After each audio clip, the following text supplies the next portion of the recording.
सभी विद्यार्थियों को मेरा वंदे मातरम। मैं विकास श्रीवास्तव विक्रमादित्य आईएएस गोरखपुर के यूट्यूब चैनल पर आपका स्वागत करता हूं।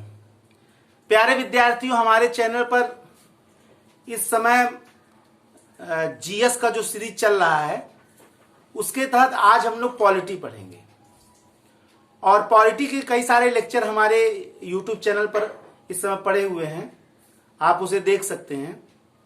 आज हम लोग आपातकाल पढ़ेंगे। वैसे मैं अपने इस लेक्चर के तहत या जो लेक्चर सीरीज चला रहा हूं उसके तहत मैं किसी पाठ्यक्रम में क्रम से बदकर नहीं पढ़ा रहा हूं। मैं पाठ्यक्रम को एक गहन अध्ययन के तौर पर कहीं से कोई विषय पूरा ले रहा हूं और उसको विस्तार से बताने का प्रयत्न कर रहा हूं एट रैंडम। इससे यह होगा कि आपको उन विषय क्षेत्रों पर जहां पर व्यक्ति कमजोर हो जाता है या विद्यार्थी जहां कमजोर हो जाते हैं वहां पर आपको विशेषीकृत ज्ञान या कहिए गहन अध्ययन मिलने की संभावना ज्यादा बढ़ जाएगी या गहन अध्ययन मिल जाएगा आसानी से। तो यही कारण है कि हम अच्छे अच्छे विषयों को पूरे विषय का, चाहे वो प्री की परीक्षाएं में हो चाहे वो मेंस की परीक्षाओं में हो, बड़े विस्तार स्तर से प्रश्न आते रहते हैं। उन्हीं सारे विषयों को हम यहां पर ले रहे हैं। तो आज पॉलिटी के तहत, राज्य व्यवस्था के तहत, संविधान के तहत हम लोग आपातकाल पढ़ेंगे, इमरजेंसी पीरियड। आपातकाल क्या है, क्यों है, इसका उद्देश्य क्या है, कैसे लगाया जाता है, इसके लगाने के बाद क्या परिणाम होते हैं, क्या क्या इसके तहत प्रोविजन है, सरकार इसके तहत कौन कौन सी क्रियाविधियां अपनाती हैं, किन किन अनुच्छेदों के तहत आपातकाल लगाया जाता है, इन तमाम चीजों का हम अध्ययन अपने इस लेक्चर के तहत करेंगे। हम पूरे आपातकाल को समग्र रूप से देखेंगे। इमरजेंसी के तहत आप देखते होंगे हमेशा प्री में बहुत सारे प्रश्न आते हैं, आसानी से लोग इसको ले लेते हैं। हालांकि इमरजेंसी का जो प्रश्न है वो बहुत गहन अध्ययन की भी मांग करता है। देखिए, तैयारी दो तरीके से होती है। अब हम तैयारी को अगर बहुत ही हल्के में ले रहे हैं तो फिर किसी चीज को बहुत गहन देखने की जरूरत ही नहीं है। एक बात हमेशा याद रखिएगा, पढ़ाई का महत्व उसी के लिए जो इसको गंभीरता से और गहन रूप में लेता हो। जो बहुत हल्के में लेता हो उसके लिए पढ़ाई का कोई मतलब ही नहीं होता है। तो उनके लिए लेक्चर है भी नहीं, ठीक है ना। उनके लिए लेक्चर है जो वास्तव में पढ़ाई को गहन अध्ययन के रूप में लेते हैं, यानी जिनके पढ़ाई का कुछ मायने है, जिनको लगता है कि हम पढ़कर कुछ सीख लेते हैं। भाई आप जानिए, पढ़ाई का मूल अर्थ है लर्निंग। पहले आप सीखें तो तब तो एग्जाम में लिखेंगे या करेंगे। कई बार ऐसा भी समय आता है कि हमारे पास पढ़ने का समय नहीं रहता और हमें एग्जाम में बैठना पड़ता है। उस समय हमारा गहन अध्ययन ही हमारे काम आता है। हमने वर्षों में जो किया, जो गहन अध्ययन किया, जो स्थायी भाव लिया, जो स्थायी ज्ञान अपने मन मस्तिष्क में आत्मसात किया, वही सब हमारे मन में रहता है और वही समय काम आ जाता है। बहुत सारे टॉपरों के इंटरव्यू में आप पढ़ेंगे कि मुझे पढ़ने का बहुत अवसर नहीं मिला, लेकिन उनका जो मौलिक अवधारणा था, जो उनका सालों का परिश्रम था, वो निश्चय ही स्थायी भाव के रूप में उनके मन मस्तिष्क में आत्मसात था और प्रश्न आते ही उन्होंने बहुत दोहराव किए बिना भी अच्छा खासा वो लिख लेते। इसलिए गहन अध्ययन का कोई विकल्प नहीं है, ठीक है ना। इसीलिए यहां जो भी लेक्चर आपको दिया जाएगा आप उसे बहुत अगर ध्यान से सुनेंगे तो आपको अवश्य ही दिखाई पड़ेगा कि इसके तहत गहन अध्ययन मिल रहा है। तो आज हम लोग आपातकाल यहां प्रारंभ करते हैं। आपातकाल भारतीय संविधान के भाग 18 में इसका वर्णन है और आपातकाल के तहत 3 आपातकालों का वर्णन हमारे संविधान में किया गया है। उससे पहले हम लोग आपातकाल का मतलब, इमरजेंसी का मतलब क्या है, इमरजेंसी प्रोविजंस या आपात उपबंध या आपातकाल का मतलब है क्या, क्यों इसको भारतीय संविधान में इसका समावेश किया गया। क्योंकि आपातकाल तो तभी लाया गया होगा जब कुछ ऐसी परिस्थितियां पैदा हो रही हैं जो सामान्य काल के विपरीत हैं, तभी तो हमारे संविधान निर्माताओं ने आपातकाल लाया होगा, ठीक है। तो सबसे पहले हम लोग जाने कि आपातकाल, देखिए आपातकाल जैसा नाम से ही स्पष्ट है कि कोई संकट काल की स्थिति आ गई है। यानी देश में जब संकट काल की स्थिति, जब कोई विपरीत परिस्थिति पैदा हो जाती है या जब कोई कठिन परिस्थिति पैदा हो जाती है तो उसको बोलते हैं आपातकाल। ठीक है ना। अब यह चाहे आंतरिक कारणों से आ जाए चाहे बाह्य कारणों से आ जाए, ठीक है ना। यानी कि अच्छा, इसमें देश की सुरक्षा प्रथम है और देश की अगर सुरक्षा हो रही तो जाहिर सी बात है नागरिकों को सुरक्षा हो ही रही है, ठीक है ना। तो आपातकाल एक संकटकालीन स्थिति है, एक विपरीत परिस्थिति है, एक कठिन परिस्थिति है, जिसके लिए इस कठिन परिस्थिति के लिए हमारे संविधान निर्माताओं ने भारत के संविधान के भाग 18 में अलग से प्रावधान किया है कि ऐसे केसेस में संघ क्या करेगा। देखिए, एक बात हमेशा याद रखिए कि हमारे संविधान निर्माता जब संविधान बना रहे थे, अच्छा आपातकाल में होता क्या है, एक होलसेल व्यवस्था को जान लिया जाए। देखिए, जब संकटकालीन स्थिति आ जाती है तो पूरा भारतीय संघ जो है वो एकात्मक हो जाता है, यूनिटरी हो जाता है, एकात्मक, यूनिटरी। हालांकि हमारे वहां संविधान ने संविधान के संघीय ढांचा को, फेडरेशन को अपनाया है, लेकिन जब कोई संकटकालीन स्थिति आती है तब उस समय भारत का जो ढांचा है संघीय वो एकात्मक हो जाता है, जब कोई संकटकालीन स्थिति या आपातकाल की स्थिति आती है। और जितने भी आपातकाल का वर्णन किया गया है भारत के संविधान में, जो 3 अभी मैं आगे आपको बता रहा हूं, उस समय एक चीज होता जरूर है, वह पूरा ढांचा एकात्मक हो जाता है। जब संविधान निर्माण होता है तो बहुत लोग ये कह रहे थे कि संघ का ढांचा डिस्टर्ब हो रहा है, क्योंकि हमारे वहां राज्यों के अस्तित्व को भी पूर्ण रूप से स्वीकार किया गया है। तो फिर एकात्मक होना, तो बहुत लोग तो यहां तक कह रहे थे कि आपातकालीन उपबंध जो है वो संविधान के साथ धोखा है, बहुत लोगों का यह भी कहना है। लेकिन आज मैं ये बताना चाह रहा हूं कि भारतीय संविधान को एकात्मक बनाने के पीछे इन संकटकारी परिस्थितियों में था क्या। एक बेस अगर यहां समझा जाए तो हमारे संविधान निर्माताओं के समक्ष इतिहास था, वर्तमान या भविष्य तो था ही, लेकिन हमारे संविधान निर्माताओं के समक्ष हजारों वर्ष का पुराना इतिहास था। हमारे संविधान निर्माता ये देख रहे थे कि जब जब भारत की केंद्रीय सत्ता कमजोर हुई या भारत में कोई अखंड साम्राज्य की स्थापना नहीं थी, तब चाहे विदेशी ईरानी हो या यूनानी हो या इंडो ग्रीक हो, शक हो, कुषाण हो, पहलव हो, हूण हो, मुगल हो, तुर्क हो, डच हो, पुर्तगाली हो, फ्रांसीसी हो, अंग्रेज हो, सब बार बार भारत पर आक्रमण करते गए और भारत को मन से लूटते गए। हमारे संविधान निर्माताओं ने सोचा कि अगर हम राज्यों को मजबूत कर देते हैं बहुत ज्यादा, संघ के विपरीत या केंद्र के विपरीत, तो यह परिस्थिति बार बार पैदा हो जाएगी। हमारे संविधान निर्माताओं के समक्ष यही चल रहा था कि संघ थोड़ी बहुत या राज्य की स्थिति थोड़ी बहुत कमजोर हो जाए, लेकिन हर हाल में केंद्र मजबूत रहे। यही कारण है संकटकालीन परिस्थितियों में पूरे भारत की शासन व्यवस्था संघात्मक न होकर एकात्मक हो जाती है। यानी पूरे देश की शासन व्यवस्था किसके हाथ में आ जाती है? केंद्र के अंतर्गत आ जाती है।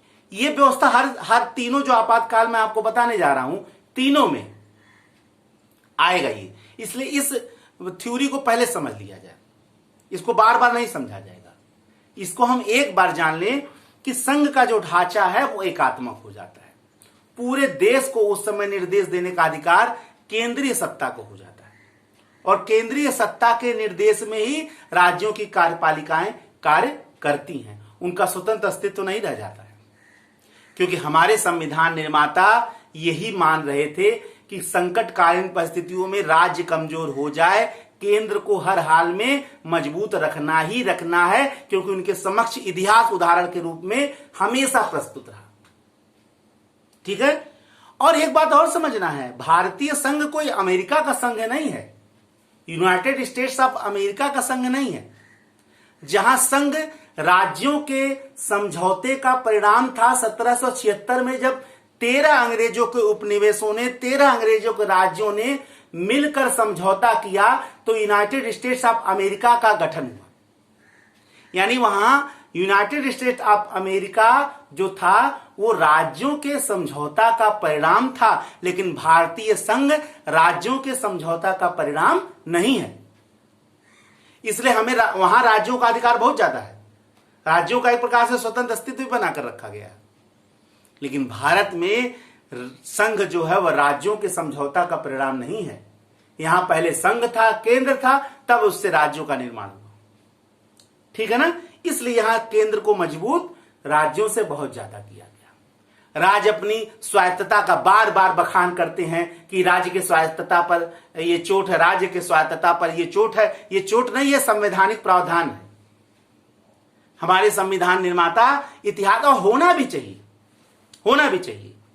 आज इस स्वार्थपूर्ण राजनीति के जमाने में जहां हर राज्य का मुख्यमंत्री अपना जायदाद राज्यों को समझ लेता है, ऐसे समय में केंद्र का हमेशा मजबूत होना चाहिए। और हमारे संविधान निर्माता यही चाहते थे कि हर हाल में केंद्र मजबूत रहे, और आपात उपबंध निश्चित ही इसी प्रावधान को प्रतिध्वनित कर रहा है। ठीक है ना। आपात उपबंध के तहत भारतीय संविधान ने कुल 3 आपातकाल का वर्णन किया है। पहला, राष्ट्रीय आपात। भारतीय संविधान के भाग 18 में जो आपात उपबंध का वर्णन है, उसके तहत कुल 3 आपातकालों का वर्णन किया गया। पहला, राष्ट्रीय आपात। राष्ट्रीय आपात आर्टिकल 352 के तहत है। दूसरा, राज्यों में आपात। लेकिन यहां एक माइंड करने वाली बात है कि राज्यों में, यहां एक माइंड करने वाली बात यह है कि राज्यों में आपात का शब्द का प्रयोग नहीं किया गया है। यहां माइंड करने वाली बात यह है कि राज्यों में यहां पर राष्ट्रपति शासन की बात की गई है। ठीक है ना। हमको यहां इस बात को ध्यान देना है कि राज्यों में, हम लोग चूंकि बोलते हैं कि राज्यों में आपात का अर्थ है, लेकिन यहां इस रूप में नहीं किया गया है। यहां पर राज्यों में राष्ट्रपति शासन शब्द का प्रयोग किया गया। इसलिए इस बात को जरूर वाच रखिएगा। हालांकि हम लोग तेजी से बोल देते हैं कि राज्यों में आपात शब्द का वर्णन है। ठीक है ना। तो दूसरा है राज्यों में आपात, लेकिन सब सही शब्द ये नहीं है। अब चूंकि आपातकाल का वर्णन है, इसलिए हम इसको कह दे रहे हैं। या राज्यों में राष्ट्रपति शासन।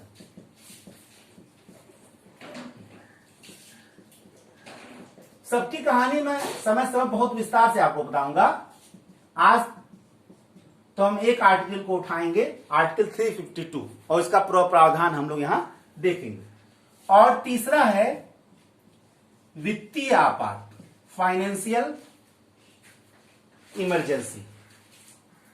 वित्तीय आपात यानी फाइनेंशियल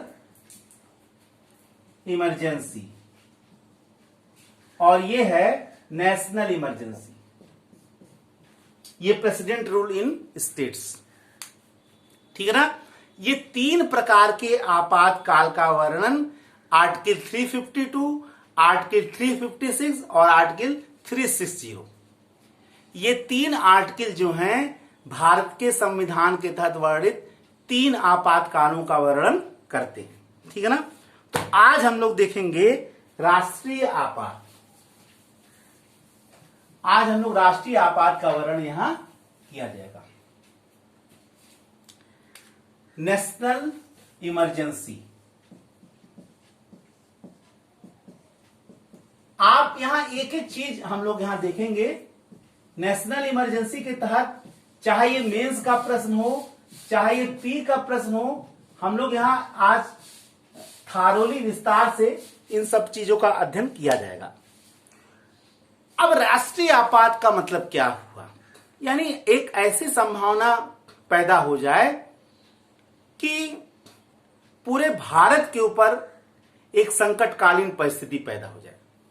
अब संकटकालीन परिस्थिति पैदा होने का मूल कारण केवल यही नहीं है कि पूरे भारत पर अटैक हो जाए, यानी अगर भारत के अंदर किसी राज्य में भी कोई ऐसा संकटकालीन कार्य हो जाता है कि पूरे देश का सुरक्षा हो जाए, एक ही जगह होने पे पूरे देश की सुरक्षा संकट में पड़ जाती है, तो भी राष्ट्रीय आपात की घोषणा की जा सकती है। ठीक है ना। तो राष्ट्रीय आपात का यह मतलब हुआ कि ऐसी घटनाएं पैदा हों जिससे पूरे राष्ट्र में संकटकालीन परिस्थिति पैदा हो जाए, जिसका वर्णन आर्टिकल 352 में है। अब प्रश्न ये उठता है कि इसका आधार क्या है। यानी राष्ट्रीय, ऐसे तो है नहीं कि कुछ भी हो राष्ट्रीय आपात घोषणा कर दो। भाई ये तो बहुत अच्छी कहानी हो जाएगी कि राज्य जो है, केंद्र सरकार जो है आपातकाल लागू करके पूरे भारत वर्ष पे एक छत्र शासन स्थापित कर ले और अपनी मनमानी करे। तो यही कारण है कि हमारे संविधान निर्माताओं ने राष्ट्रीय आपात के कुछ बैकग्राउंड बेस बनाए हैं कि किन किन आधारों पर आपातकाल लागू किया जा सकता है, राष्ट्रीय आपात किन आधारों पर लागू होगा, ये बताया गया है। देखिए, इतना बताने के बावजूद भी इसका दुरुपयोग बहुत भयानक रूप से हुआ, अभी उसके बारे में आपको बताऊंगा। ठीक है ना। तो राष्ट्रीय आपातकाल का अगर सरकार को, अगर राष्ट्रपति को, देखिए राष्ट्रीय आपात घोषणा का अधिकार केंद्र सरकार को नहीं है, राष्ट्रपति को ही है, ये माइंड करिएगा। ठीक है ना। यदि राष्ट्रपति को यह समाधान हो जाता है या ये उनको लगने लगता है कि युद्ध यानी वार, बाह्य आक्रमण, एक्सटर्नल एग्रेशन या सशस्त्र विद्रोह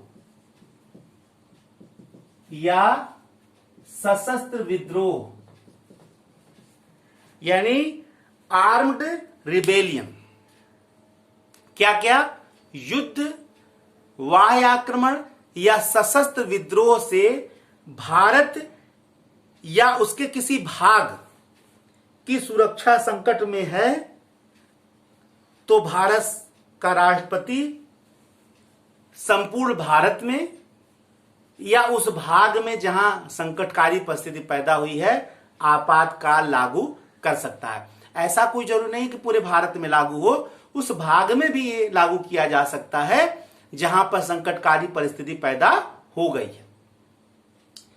सामान्य परिस्थिति से अलग परिस्थिति जहां पैदा हो जाए, जहां संविधान संकट में आ जाए, जहां देश संकट में आ जाए, राष्ट्र की एकता, अखंडता, सुरक्षा खतरे में आ जाए, उस समय यह परिस्थिति पैदा हो जाती है और राष्ट्रीय आपात की उद्घोषणा भारत का राष्ट्रपति कर सकता है। प्रोक्लेमेशन ऑफ इमरजेंसी यानी राष्ट्रपति द्वारा इसकी उद्घोषणा की जा सकती है।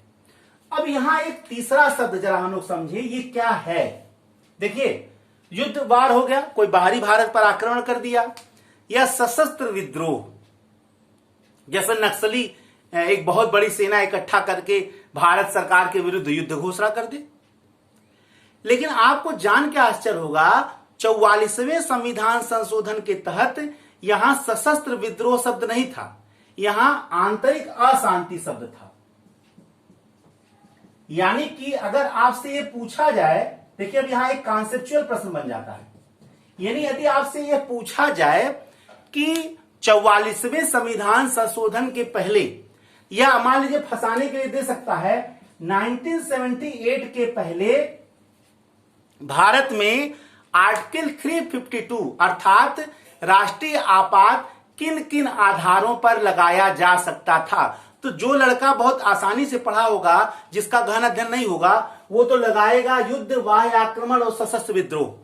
लेकिन 1978 के पहले की बात कर रहा है, तो क्या हो जाएगा, युद्ध, बाह्य आक्रमण और आंतरिक अशांति। एक कॉन्सेप्चुअल प्रश्न है ये, जहां हम लोग ध्यान नहीं दे पाते हैं। ठीक है ना। हमेशा ज्ञान के अंदर भी ज्ञान होता है, उसको ध्यान देना बहुत जरूरी है, और ऐसे ही प्रश्न एग्जाम में बन जाते हैं। 44वें संविधान संशोधन के तहत यह संशोधन किया गया कि आंतरिक अशांति शब्द हटा दिया गया और उसके जगह क्या शब्द कर दिया गया, सशस्त्र विद्रोह। Armed rebellion. अब ये किया क्यों गया? क्योंकि 1975 में इंदिरा गांधी ने भारत में आंतरिक अशांति के आधार पर राष्ट्रीय आपात घोषित कर दिया, राष्ट्रीय आपात लागू कर दिया। इस आपातकाल के तहत किसी भी प्रकार की आंतरिक अशांति भारत में नहीं पैदा हुई थी और ना ही भारत की सुरक्षा कुछ खतरे में थी। हां, इंदिरा गांधी का जो गद्दी है वो खतरे में था। इंदिरा गांधी का जो भ्रष्टाचार था वो उजागर होने वाला था, ये तो था। और इसी के कारण इंदिरा गांधी ने जब उनके खिलाफ उनका चुनाव भी रद्द कर दिया गया, जेल जाने की स्थिति पैदा हो गई, तो उन्होंने देखा कि ऐसे समय में जब सारी परिस्थितियां मेरे विपरीत हैं, मेरा भ्रष्टाचार सामने आ गया है, क्योंकि इस समय भारत के महानतम नेता लोकनायक जयप्रकाश नारायण ने नागरिक आंदोलन प्रारंभ कर दिया था इंदिरा गांधी के भ्रष्टाचार के विरुद्ध 1974 से। और पूरे भारत के युवा उनके इस आंदोलन में लोकनायक की उपाधि ऐसे उनको नहीं मिली थी। लोकनायक इसीलिए वो बने थे क्योंकि इसमें पूरी जनता इंदिरा गांधी के विद्रोह के, इंदिरा गांधी के भ्रष्टाचार के कारण जो है विद्रोही हो गई थी और लोकनायक जयप्रकाश के छत्र छाया में सभी लोगों ने विद्रोह कर दिया।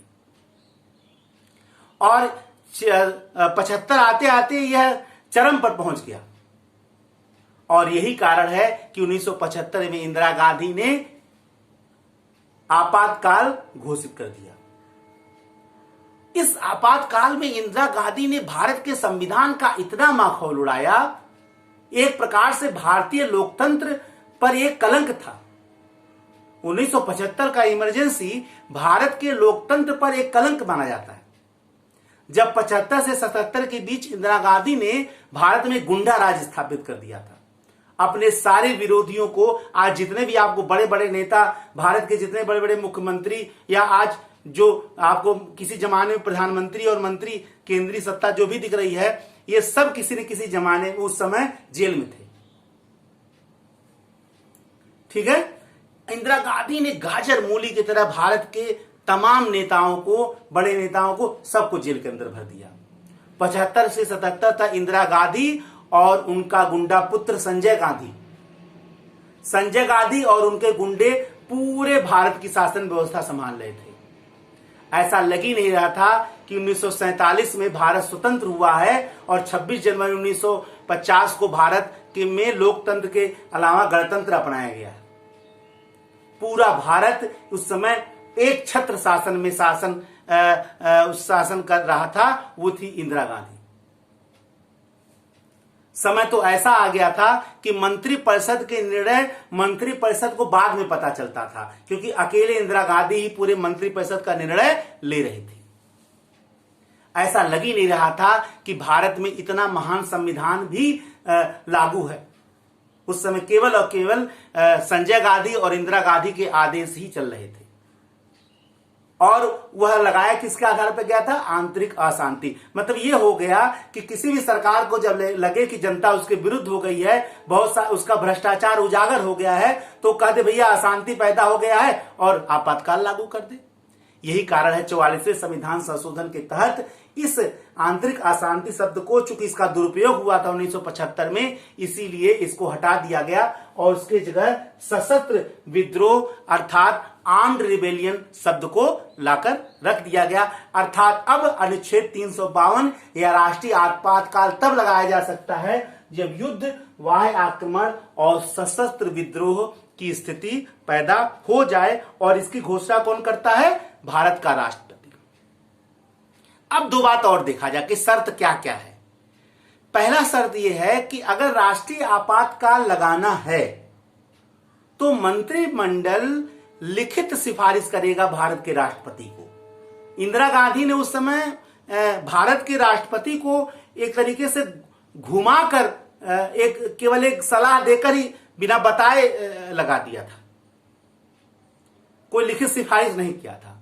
तो लिखित से अब क्या करना है कि लिखित सिफारिश करना है, ठीक है ना। यानी कि लिखित सिफारिश शब्द क्यों लाया गया, ताकि मंत्री परिषद का उत्तरदायित्व निश्चित किया जा सके कि भैया आपने अगर आपने गलत लागू करवाया था आपातकाल, तो आपको कटघरे में, न्यायालय के कटघरे में लाया जा सके। यानी अब जो होगा वो पहले लिखित सिफारिश के आधार पर, मंत्रिमंडल के लिखित सिफारिश के आधार पर ही आपातकाल, राष्ट्रीय आपातकाल लागू किया जा सकता है। क्योंकि आज हम लोग राष्ट्रीय आपात पढ़ रहे, इसलिए आप आपात शब्द का मतलब राष्ट्रीय आपात ही समझेंगे। इसमें आप राज्यों में आपात या वित्तीय आपात नहीं ले आएंगे, ठीक है ना। तो तभी आपातकाल लागू किया जा सकता है, आर्टिकल 352। दूसरी बात, अब यह नहीं है कि आपातकाल एक बार लागू किया जाए और जब तक चलता रहे। जरूरी है कि संसद के दोनों सदन 1 माह के अंदर इस आपातकाल का अनुमोदन करें। अर्थात ये मनमाना नहीं है, जैसे 75 से 77 तक बिना अनुमोदन के इंदिरा गांधी आपातकाल चलाती रही, 2 साल तक पूरे भारत को में अराजकता फैलाकर रखी रही, वो नहीं हो पाएगा। 1 महीने के अंदर संसद के दोनों सदन इसका क्या करेंगे, अनुमोदन करेंगे। मान लीजिए लोकसभा विघटित हो चुका है या लोकसभा नहीं है सत्र में, तो राज्यसभा अनुमोदन करे, और जब नई लोकसभा का गठन हो जाए तो 1 महीने के अंदर नई लोकसभा उसका अनुमोदन कर दे। अन्यथा उसके बाद जो है 1 महीने के बाद बिना अनुमोदन के अपने आप ही समाप्त हो जाएगा। और एक बार अगर अनुमोदन हो गया तो 6 महीने चलेगा, 6 महीने बाद फिर अनुमोदन कराना पड़ जाएगा। बात समझ में नहीं आ रही? ये कॉन्सेप्ट है, और हर कॉन्सेप्ट प्रश्न बनता है। और इस कॉन्सेप्ट को अगर आपातकाल में आप अगर एग्जाम में लिख देंगे तो गणित की तरह आप नंबर पाएंगे। सिविल सेवा में पॉलिटी एक ऐसा विषय है जिनको अनुच्छेदों पर आधारित आप लिख दें तो गणित की तरह आप अंक पा सकते हैं। जो आज सेकंड पेपर, मेंस का जो सेकंड पेपर है, अगर आप अपने सेकंड पेपर को किसी प्रकार अनुच्छेदों में समेट दें एग्जाम में लिखते समय, तो आप गणित के तरह अंक लेके आ जाएंगे, ठीक है। कोशिश भी मेरी यही है कि आपको हम पूरे एक तरीके से इसी तरीके के बतावें, अनुच्छेदों के आधार पर ही मैं पूरा, अनुच्छेदों के लिए अलग से भी क्लास रखूंगा। तो शर्त क्या है कि लिखित, एक तो लिखित सिफारिश मंत्रिमंडल के द्वारा किया जाए, दूसरा 1 माह के अंदर उसका संसद के दोनों सदनों के द्वारा अनुमोदन हो, या यदि लोकसभा विघटित हो चुका है तो राज्यसभा अनुमोदन करे, लेकिन अगर नई लोकसभा आ जाए तो 1 महीने के अंदर उसको अनुमोदित कर देना, यह शर्त है। अब प्रश्न उठता है कि भारत में क्या राष्ट्रीय आपातकाल कभी लागू हुआ है? बिल्कुल हुआ है। भारत में अब तक 3 राष्ट्रीय आपातकाल या 3 राष्ट्रीय आपात की घोषणा हो चुकी है। पहला 1962 में हुआ, दूसरा 1971 में हुआ, और तीसरा 1975 में हुआ। 1975 वाला भी आपको मैंने बताया भी, इंदिरा गांधी वाला, ठीक है।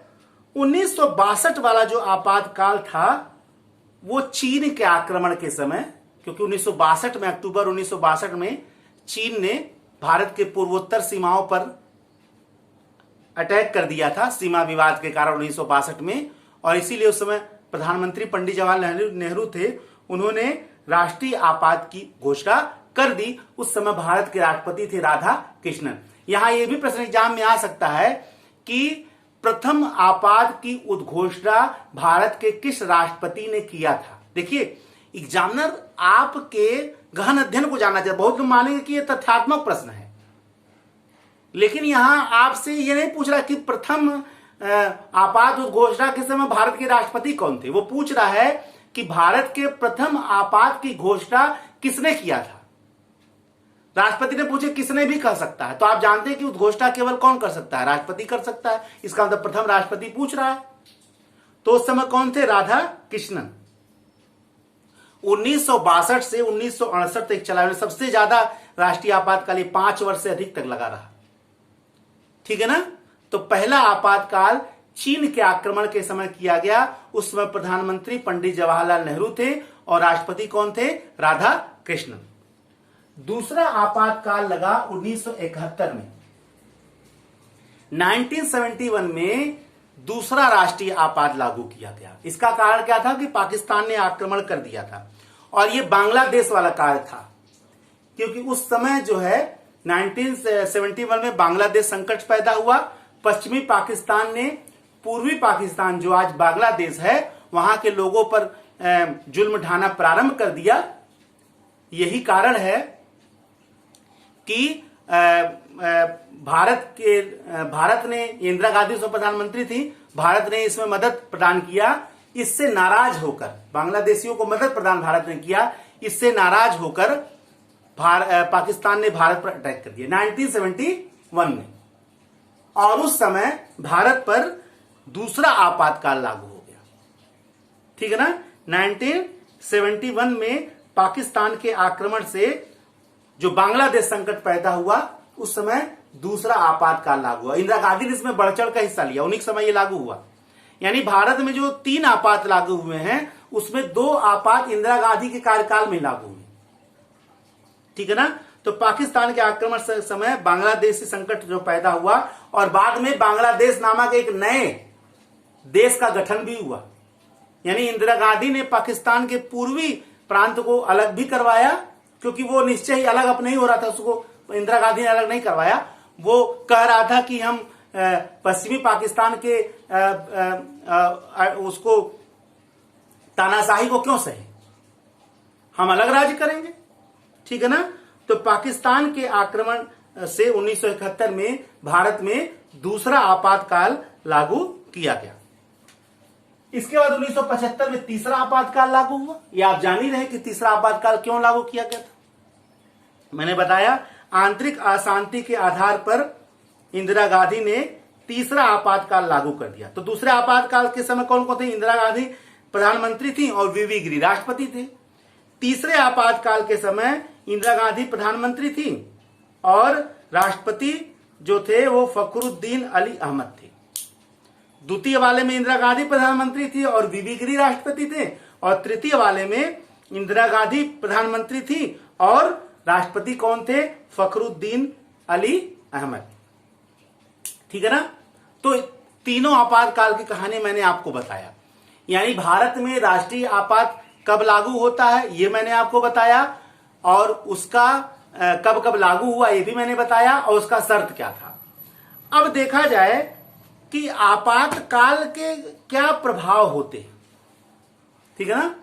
आपातकाल जो लागू होता है इसके क्या क्या प्रभाव हैं, यानी इसका कुछ